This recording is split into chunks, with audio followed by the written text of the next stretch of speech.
Hello, students. Today's lecture is going to be on membrane structure, synthesis, and transport. Going over the cell surface. The cell surface is consisted of the plasma membrane, also known as the cell membrane. The plasma membrane is the border of the cell. It appears as part of dark parallel lines when viewed with the electron microscope. We'll be showing a picture of that here soon. The functions of the plasma membrane is it defines cell boundaries, governs interactions with other cells, and controls passage of materials in and out of the cell. Okay, the plasma membrane is considered selective permeability. That means it controls the movement of substances into and out of the cell. It also controls the amount of substance entering and leaving the cell.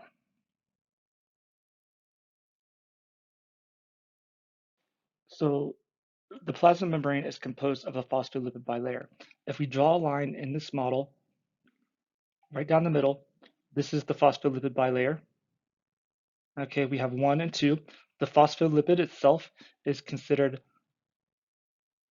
to have a phosphate head and 2 fatty acid tails.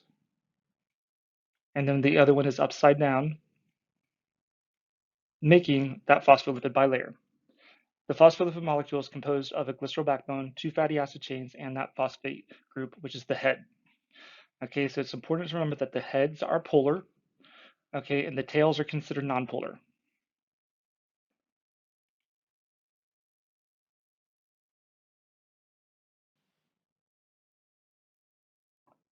Okay, also to know, polar makes it hydrophilic.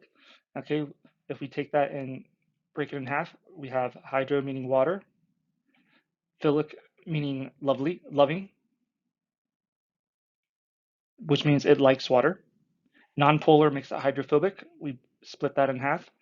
That makes it water fearing. That means it doesn't like water. Structure. The framework of the membrane is that phospholipid bilayer. Phospholipids are amphithetic molecules, hydrophobic water-fearing on one side and hydrophilic water-loving on other regions. Membranes also contain many proteins and carbohydrates. The two leaflets, which are the halves of the bilayer, are asymmetrical with different amounts of these proteins and carbohydrates in each.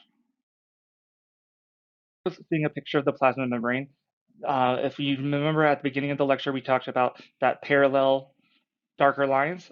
That right there is the phospholipid bilayer. We can even see the heads on the outside. Cartoon picture, easier for you to understand. Okay, we'll be going over these channels here in a few. Okay, but this is just to show you the two leaflets and what is inside that membrane. Now, these are floating around, believe it or not. The fluid mosaic model. Okay, it's basically as if you had a swimming pool, okay, and you threw floaties and pool noodles in it, okay, popping up all over the place, but they can float from time to time to where they want to go. So the phospholipid bilayer allows other molecules to float in its membrane. Okay, and these other components are proteins, cholesterols, and carbohydrates. So the membrane is considered a mosaic of lipid, protein, and carbohydrate molecules because they're just scattered everywhere. The membrane resembles a fluid because the lipids and proteins can move relative to each other within the membrane. And here we see another fluid mosaic model. We've torn it in half to show the two leaflets. Okay, we can see it's asymmetrical. And we have these integral membrane proteins, glycoproteins, glycolipids, carbs floating throughout that membrane. So now we're going to talk about proteins bound to the membrane. So we have these transmembrane proteins, which are also known as integral membrane proteins. They have one or more regions that are physically embedded in that phospholipid bilayer. Most transmembrane segments are alpha helices. The lipids are anchored to proteins, integral membrane proteins, or the lipid molecule is covalently attached to an amino acid side chain within the protein, and the lipid tails are inserted into the membrane. We also have peripheral membrane proteins. These are non-covalently bound to either integral membrane protein that projects out of the membrane or to a polar head group of the phospholipid. Gram of each. Okay, here's the transmembrane protein. Okay, going all the way through that phospholipid bilayer because it is creating a channel. And here we have that peripheral membrane protein. Fluidity of the membrane. Fluidity means that individual molecules remain in close association, but they can't readily move within a membrane. So the membranes are semi-fluid, sort of like jello. Most lipids can rotate freely around their long axes and move laterally within the membrane leaflet. But a flip-flop of lipids from one leaflet to the opposite leaflet does not occur spontaneously. Flipase, which we know is an enzyme because it ends in ASE, requires ATP to transport lipids between the leaflets. So here we're seeing it takes very little energy for that to move laterally or around like the Earth on its axis. Okay, but if it's going to flip from one to another, it needs this flipase enzyme.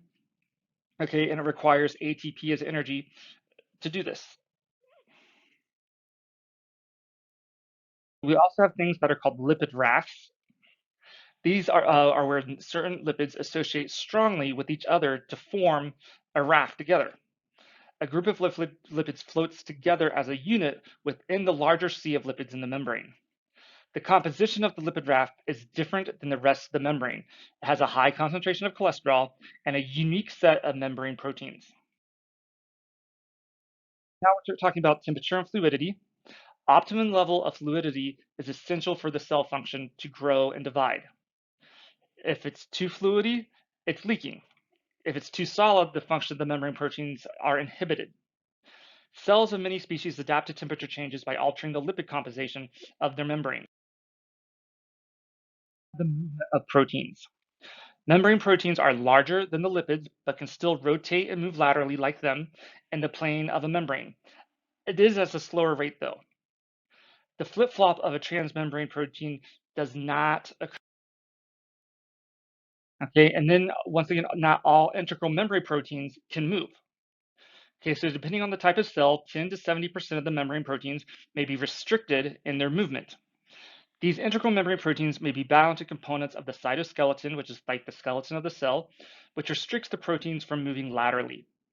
Membrane proteins may be also attached to molecules that are outside the cell, such as the interconnected network of proteins that form the extracellular matrix, aka bone. Next, we'll talk about glycosylation. This is the process of covalently attaching a carbohydrate to a lipid or a protein. Okay, so glycolipid is a carbohydrate to a lipid, and a glycoprotein is a carbohydrate to a protein. This can serve as recognition signals for other cellular proteins. They often play a role in the cell surface recognition, and it helps protect proteins from damage.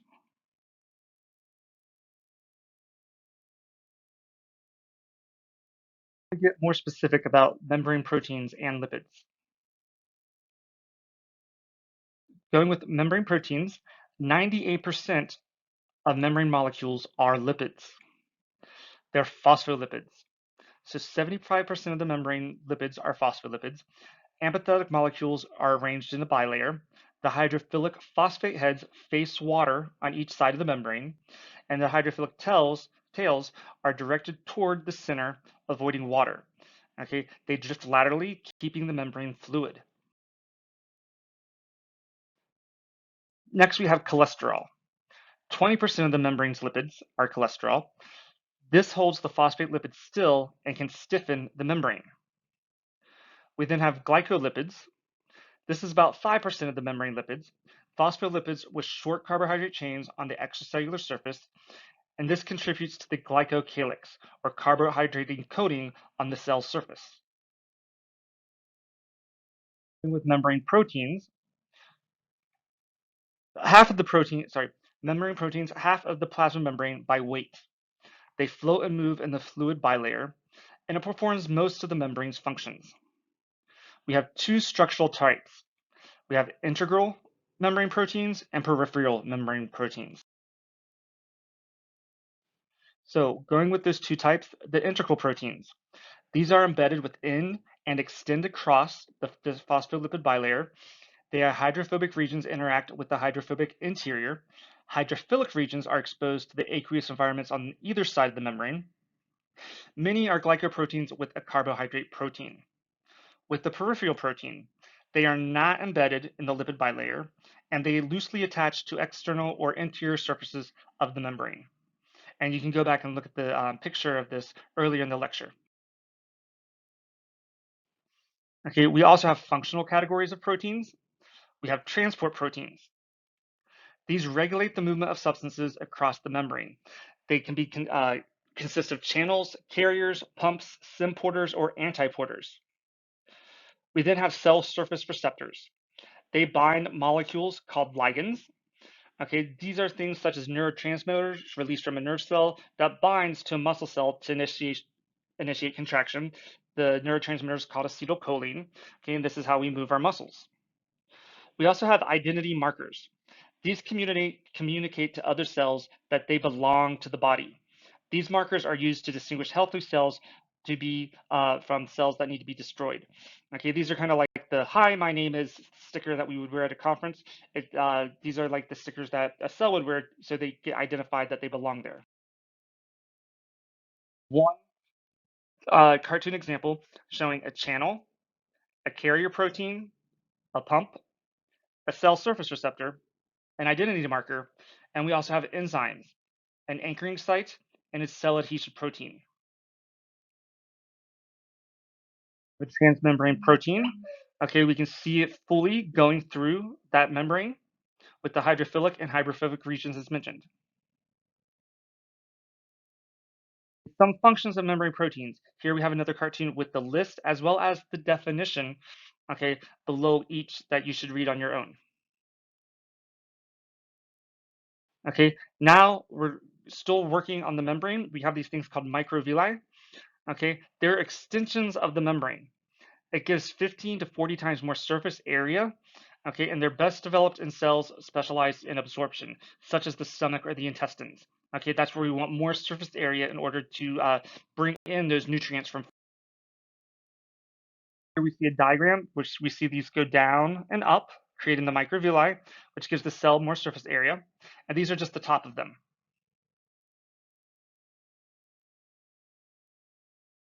Cilia.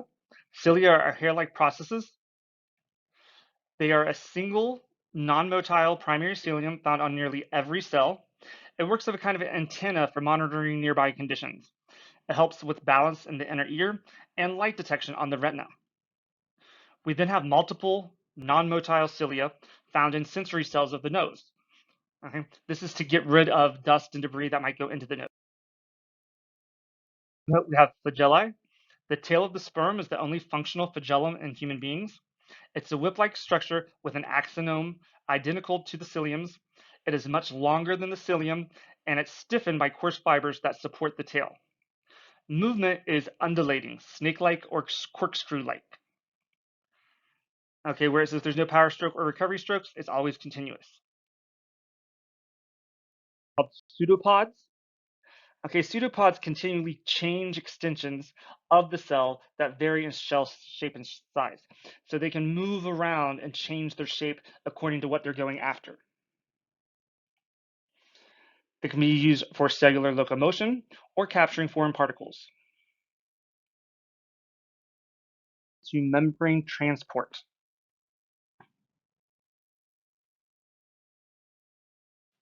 So with membrane transport is the movement of ions and molecules across biological membranes, such as the cell plasma membrane. The plasma membrane is selectively permeable.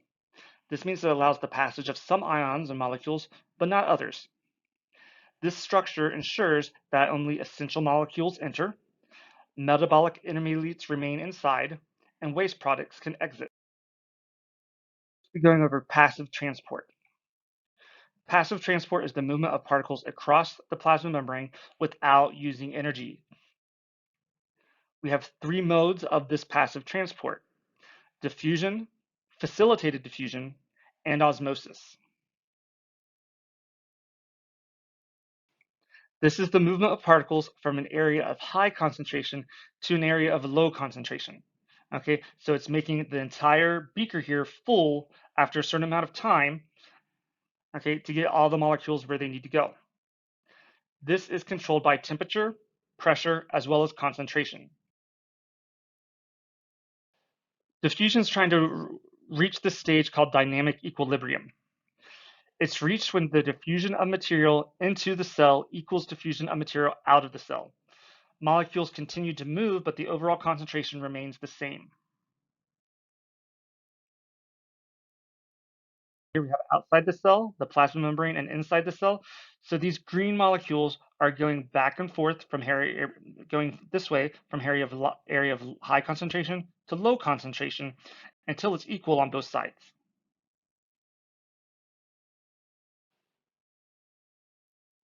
Molecules dissolved in a solution are in constant random motion due to their kinetic energy. One result of this motion is that dissolved molecules become evenly distributed throughout the solution. This tendency of molecules to spread out is an example of diffusion. But how do these molecules come to be evenly distributed? Let's start with a beaker of plain water. What will happen if we now add a lump of sugar to the water? A lump of sugar is composed of many individual sugar molecules, and even as a solid lump, the individual sugar molecules are in motion. When the lump is dropped into the water, it begins to dissolve. Individual sugar molecules move randomly and constantly from the area where they are common to the area where they are scarce. This type of motion, when molecules move from areas of their higher concentration to areas of their lower concentration, is called diffusion. Diffusion continues until all the sugar molecules become evenly dispersed throughout the beaker. The rate of diffusion is affected by temperature, size of molecules, and the steepness of the concentration gradient. Although not specifically shown in this animation, this is one of the processes whereby materials are exchanged between a cell and its environment. Molecules dissolve.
Next, we have facilitated diffusion.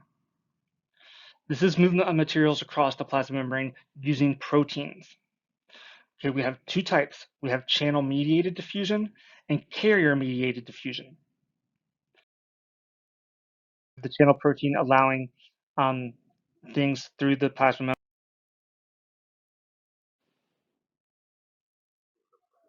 In the process known as facilitated diffusion, a special carrier protein with a central channel acts as a selective corridor which helps molecules move across the membrane.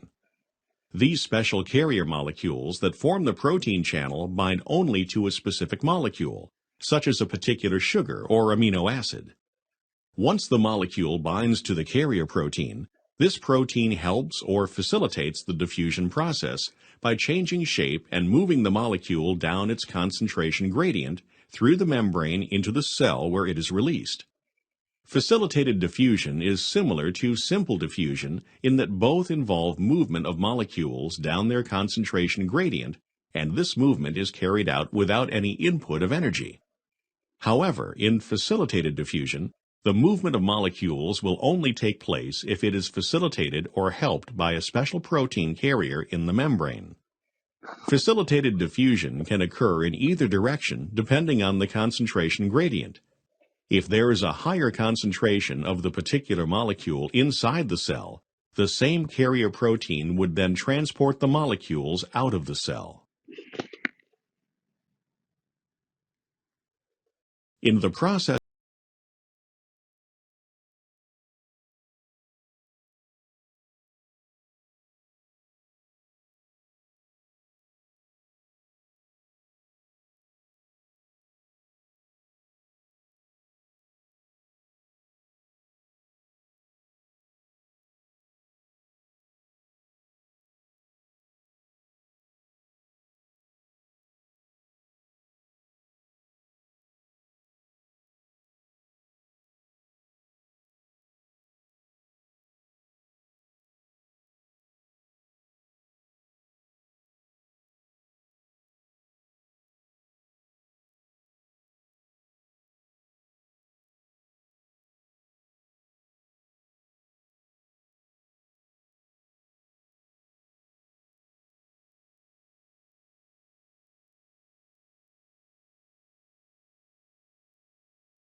Next, we have osmosis, the last passive transport.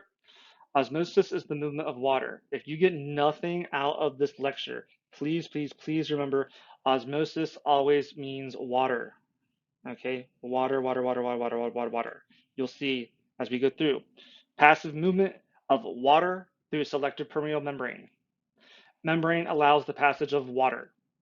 Membrane prevents passage of most solutes.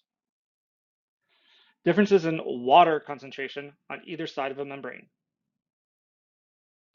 Okay, we have osmotic pressure. Pressure exerted by the movement of water across a semipermeable membrane. Hopefully I've drilled water and osmosis into your brain by now. Due to differences in solution concentration, it deals with osmotic pressure, and a steeper gradient, more water moved by osmosis, and a greater osmotic pressure. We then also have hydrostatic pressure, which is the pressure exerted by a fluid on the inside wall of its container. The cell gains or loses water with osmosis along with a change in cell volume and osmotic pressure. This is called tonicity. It's the ability of a solution to change the volume of pressure of a cell by osmosis. Terms that describe relative concentration of solutions are isotonic, hypotonic, and hypertonic. And here we have a diagram of osmotic pressure for you to look at and study. diffusion is the net movement of molecules down a concentration gradient. This process allows small molecules, such as oxygen and carbon dioxide, to cross the plasma membrane. Most polar molecules, such as sugars and proteins, cannot freely cross this lipid membrane. Although water molecules are polar, they are small enough to pass through the membrane freely. This special case of diffusion that involves the movement of water molecules across a membrane is called osmosis. If a molecule, such as urea, is added to one side of a membrane, it will not be able to diffuse across the membrane because it is both large and polar. Because of its polar nature, it will interact with other polar molecules such as the water. This interaction reduces the number of free water molecules on the right-hand side. With fewer free water molecules on the right-hand side, there is now a net movement of water molecules down their concentration gradient to the side with the urea molecules. Because more water molecules are moving into this area than are leaving, the water level on the right side will rise. If the osmotic concentrations of two solutions are equal, the solutions are isotonic. However, when the solutions have unequal osmotic concentrations, the solution with the higher concentration of solutes is hypertonic, and the solution with the lower concentration of solutes is hypotonic. Diffusion is the net movement of molecules down a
So be sure to listen carefully as I go over this so you can understand the differences. So first we have the isotonic solution.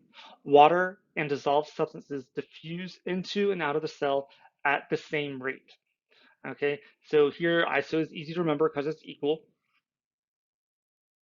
Okay, but what we need to do when we're defining these is we need to follow the water. We don't look at the size of the cell necessarily. Tonic solution. Okay, the solute concentration is lower outside the cell. That means water is going or diffusing into the cell. So water we see has the larger error, okay, because the solute concentration is lower outside the cell. So that makes that hypotonic.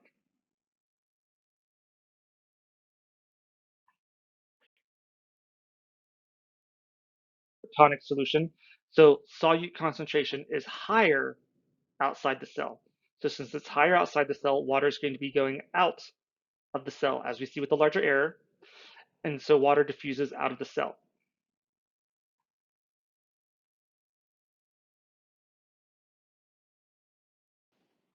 Okay, here we see osmosis in cells going back and forth, so take time to look at this diagram when you have a chance. And then we have erythrocytes immersed in three different solution concentrations. So we're taking what we just learned and applying it to a real-world solution, okay, dealing with red blood cells. So in an isotonic solution, okay, these red blood cells are staying equal, allowing the flow of water to be equal in and out of the cell. We then have hypotonic solution. Once again, we're following the water, okay? And so since the solution is less on the outside, water's going into the cell, which is going to make it burst. And then we have hypertonic solution, which we're following the water going outside, and that's going to make the cell shrink.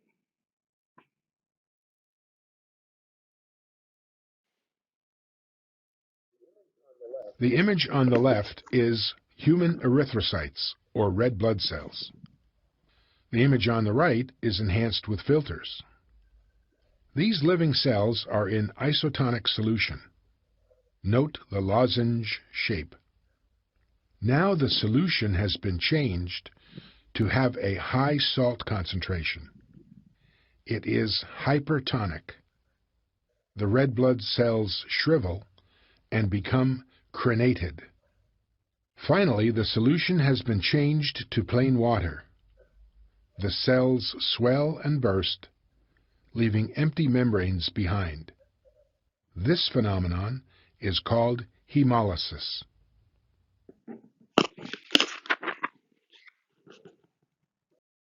The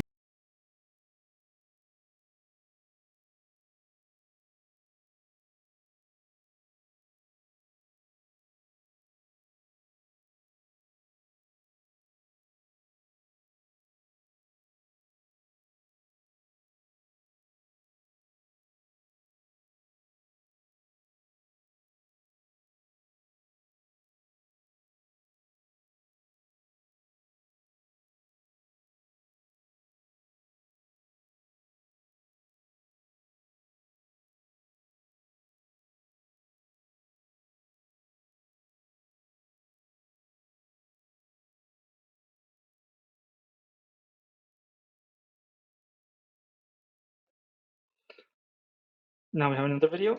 Both water and solute molecules diffuse from regions of high concentration to regions of low concentration. Water molecules are very polar and cannot easily pass through the lipid of the cell membrane. Water flow through the membrane is facilitated by specialized protein channels called aquaporins.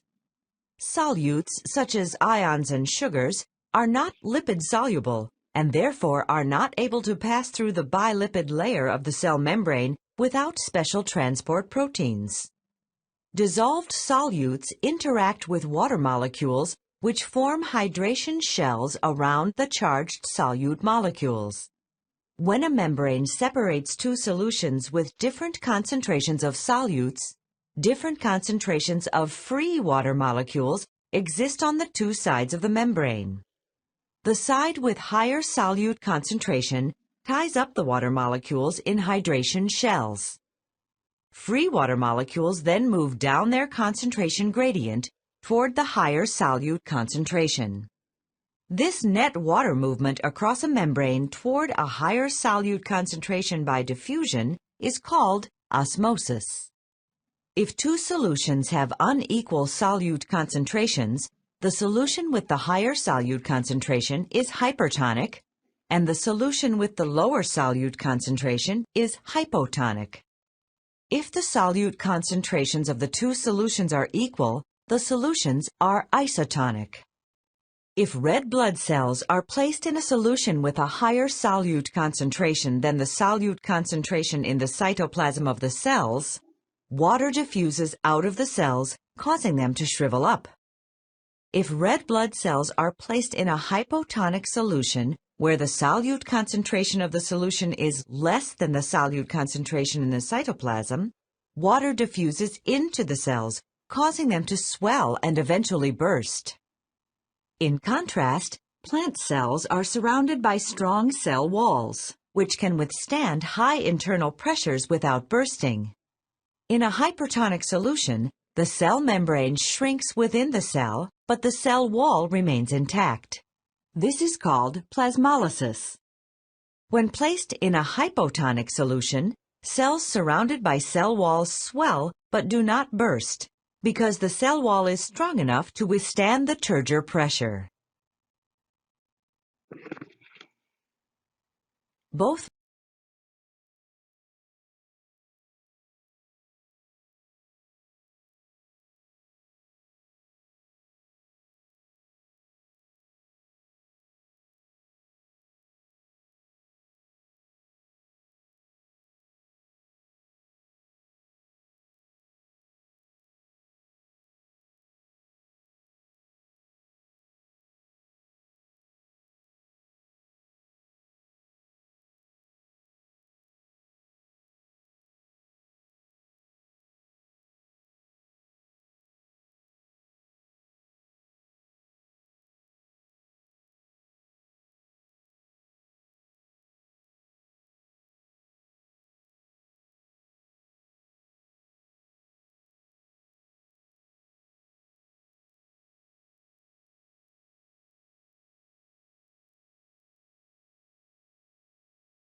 Next, we're moving from passive transport to active transport.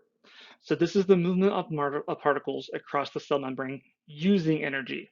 Okay, so it has to use ATP.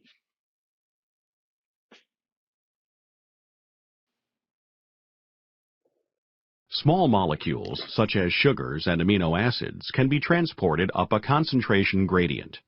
The sugar moves via a membrane transport protein from outside of the cell where the sugar concentration is low to the inside of the cell where the sugar concentration is high.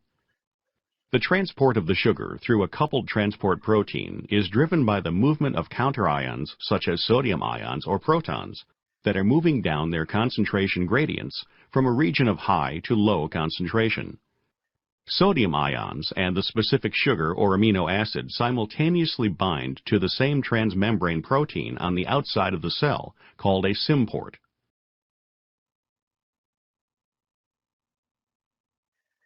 When the counterion is sodium, the low concentration of sodium on the inside of the cell required to transport the sugar is maintained by the sodium-potassium pump, which is powered by ATP.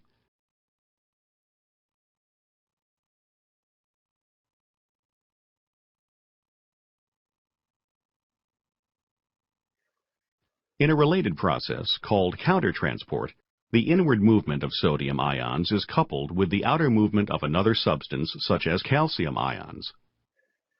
As in cotransport, the sodium ions and the other substance bind to the same transport protein called the antiport, but in this case they bind on opposite sides of the membrane and are moved in opposite directions. The low internal sodium ion concentration is maintained by the sodium-potassium pump.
Okay, so mentioning these ion pumps, okay, it's a cellular protein pump that moves ions across the membrane.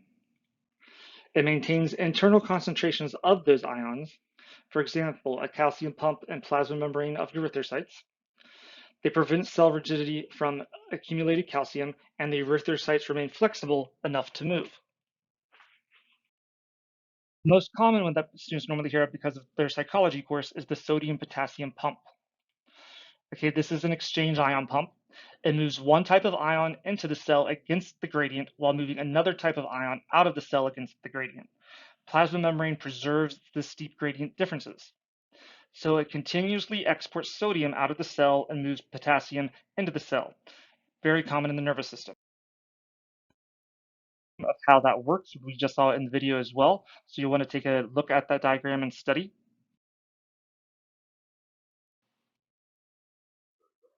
The sodium-potassium pump is an active transport mechanism. 3 sodium ions bind to the protein channel, and an ATP provides the energy to change the shape of the channel that in turn drives the ions through the channel. One phosphate group from the ATP remains bound with the channel. The sodium ions are released on the other side of the membrane outside of the cell, and the new shape of the channel has a high affinity for potassium ions, and 2 of these ions now bind to the channel. This binding again causes a change in the shape of the protein channel, and this conformational change releases the phosphate group on the cytoplasm side. This release allows the channel to revert to its original shape, and as a result, the potassium ions are released inside the cell. In its original shape, the channel has a high affinity for sodium ions, and when these ions bind again, they initiate another cycle. The important characteristic of this pump is that both sodium and potassium ions are moving from areas of low concentration to areas of high concentration. That is to say, each ion is moving against its concentration gradient. This type of movement can only be achieved by the constant expenditure of ATP energy.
Next, we have what's called vascular transport.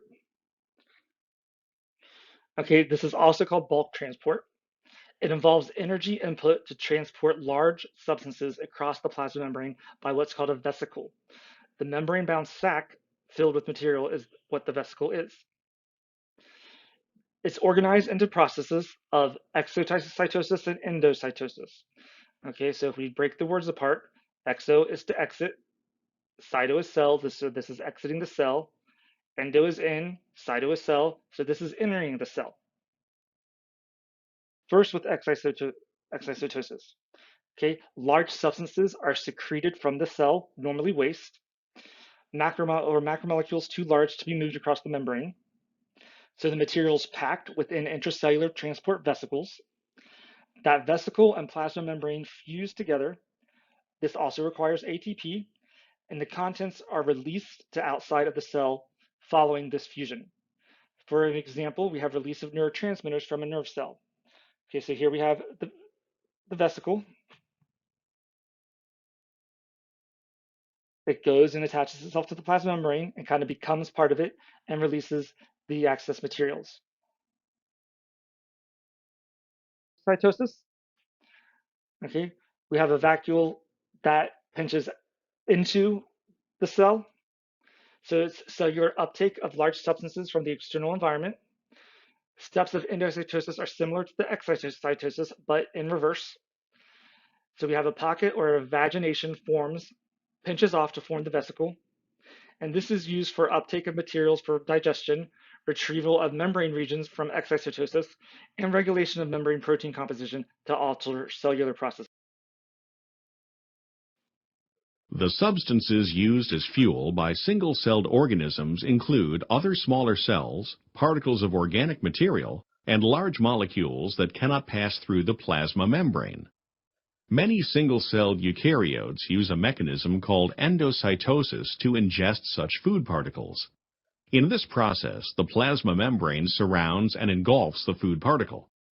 Cells use three basic types of endocytosis depending on the size and nature of the material to be ingested: phagocytosis, pinocytosis, and receptor-mediated endocytosis. If the material the cell takes in is particulate, such as a bacterial cell or an organic fragment, the process is called phagocytosis. If the material is a liquid, it is called pinocytosis. Some types of molecules, such as low-density lipoproteins, LDLs, are transported across the plasma membrane by receptor-mediated endocytosis. These molecules first bind to specific receptors embedded in the plasma membrane. The receptor molecules are concentrated in an indented pit coated by the protein clathrin. When sufficient target molecules accumulate in the coated pit, the pit deepens, seals, and is incorporated into the cell as a coated vesicle. Exocytosis is the reverse of endocytosis. This process results in the discharge of materials from membrane-bound packages that migrate to the inner surface of the plasma membrane, fuse with the membrane, and then release their contents to the outside of the cell.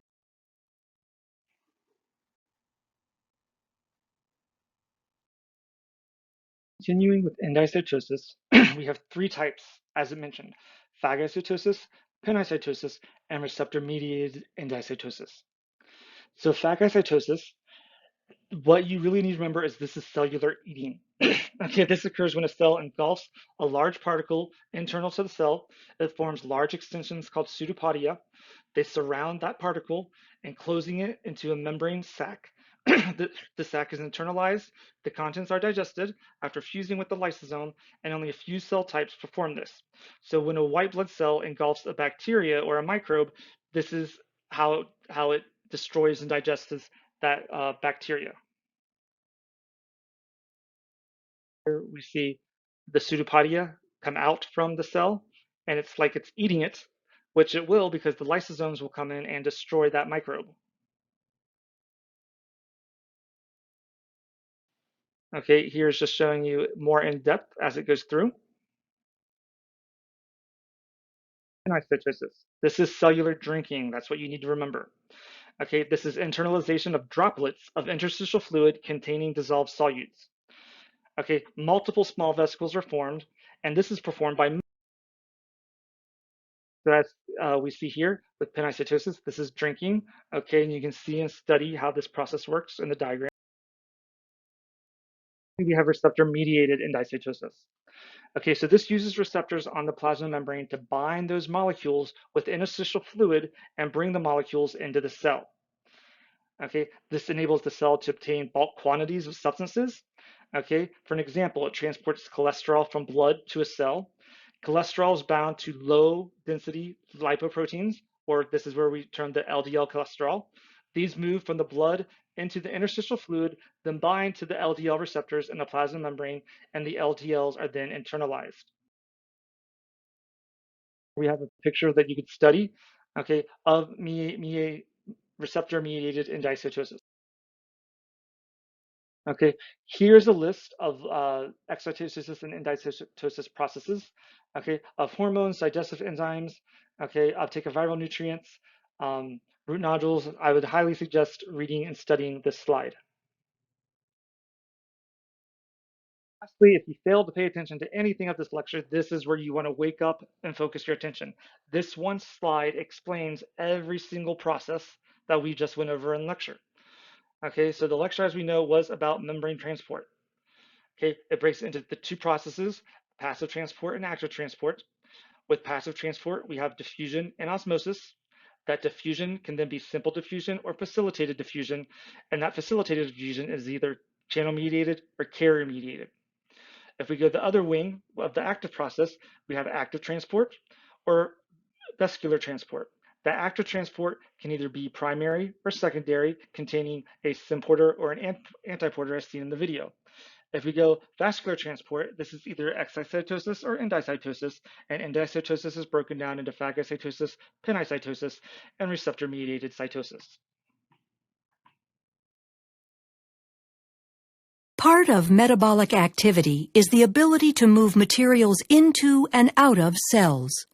This is important in cell communication and normal cell function. For example, in order for the cells of your nervous system to function properly, ions, water, proteins, and other molecules need to be able to pass into and out of cells. The cells of the nervous system form networks. They, like all cells, are able to function because they can control what substances are inside the cell and what substances stay outside the cell. These materials move in and out of cells by passing through the plasma membrane of the cell. The plasma membrane surrounds the cell and separates the interior of the cell from its environment. This semi-permeable membrane is composed of a lipid bilayer. Phospholipids make up a large part of the membrane and form a bilayer. The structure of the bilayer is due to the tail-to-tail packing of the nonpolar hydrophobic tails, composed of two fatty acid chains, and the polar hydrophilic heads, composed of glycerol and phosphorylated alcohol. The lipid bilayer is 5 to 10 nanometers thick and is embedded with proteins. Some cell membranes also contain cholesterol. A plasma membrane contains different types of proteins which are specific to the particular function of the cell. These proteins also enable the cell to interact with its environment. The entire structure of the plasma membrane can be described as a fluid mosaic model. The phospholipid bilayer has properties resembling fluids, and the differing proteins and their attachments on either side of the membrane resemble a mosaic. The plasma membrane is the gatekeeper of the cell, allowing certain substances in and out of the cell at certain times in certain amounts. Diffusion is a process in which substances move across a membrane from an area of high concentration to an area of lower concentration, or between areas of opposite electrical charges. This is called the electrochemical gradient. Small, non-charged particles, primarily gases such as oxygen and carbon dioxide, can diffuse through the plasma membrane by moving in between the phospholipids in the bilayer. However, the cell needs to control what enters and leaves, and so transport proteins aid in the selective movement of other molecules across the membrane without the input of energy. Through facilitated diffusion, larger molecules, polar molecules, and charged ions use channel proteins embedded in the bilayer. The transport of other substances requires a special carrier that will bind the substance on one side of the membrane, which triggers a conformation change in the protein carrier, causing it to release the substance on the other side. When the substance being moved across the membrane is water, the process is called osmosis. The cytoplasm of the cell, as well as the interstitial fluid, is composed of solutions. The solvent, usually water, moves across a semi-permeable membrane toward a higher solute concentration, consisting of various molecules or ions, until equilibrium of the solutions is reached.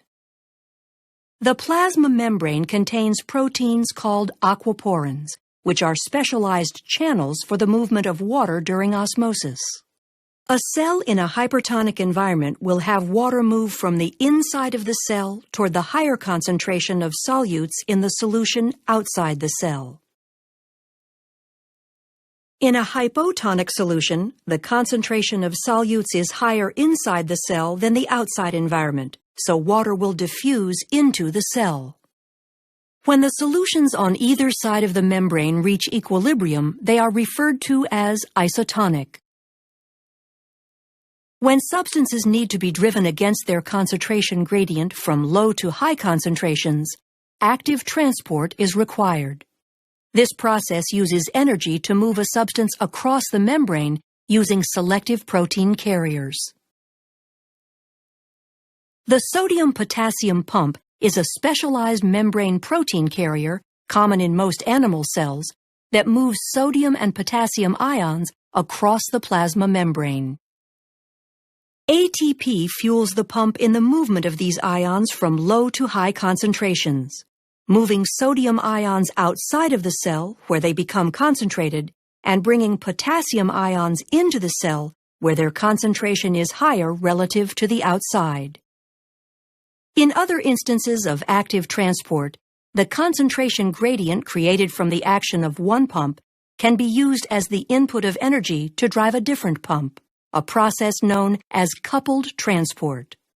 The large concentration gradient of sodium ions is used to bring glucose into the cell against its concentration gradient. The plasma membrane, with its lipid bilayer and various embedded proteins, provides a barrier between the internal cellular environment and the environment surrounding the cell. The structure and function of the plasma membrane, coupled with the processes of moving materials into and out of cells, allow for the metabolic action cells need to function, as well as for the continuation of life.